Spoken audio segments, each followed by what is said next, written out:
गिलास मत बेची। हाँ तो कोरोना ऐसे में कहिए कोरोना नहीं के अब कोरोना और आ गया भैया चाचा अपना मन के बात हम कहत नहीं कि हमार हो के हमारे ना भइले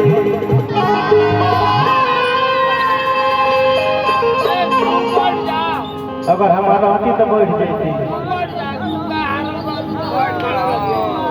कि हमारे हो के हमारे ना भइले वही बरा से हम जोहर धन की भोर होला क्या बात है मुझे जी कि राते राते रह गइले भिनसार ना कइलो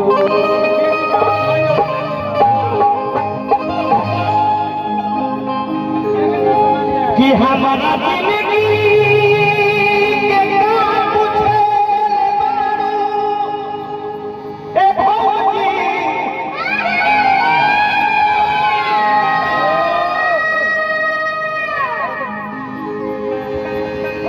कि अपना रहते अपना वही से हमारा सिजिया के सिंगार ना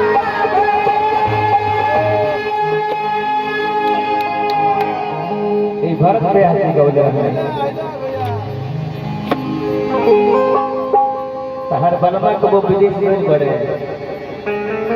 दूर भई जब कैसे लागे लेकिन सरकार देश पहुंचे इतना सुंदर आदमी के बलमा विदेश नहीं है भैया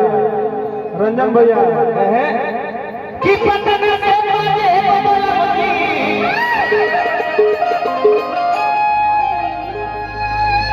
वाह क्या बात है बहुत सुंदर कि पटना से बाजे बबलवती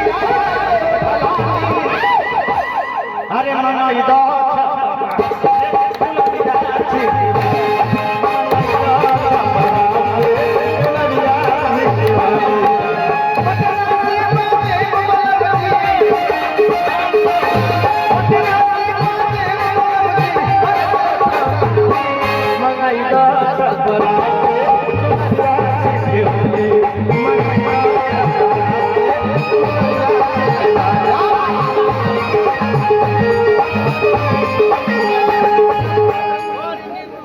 माने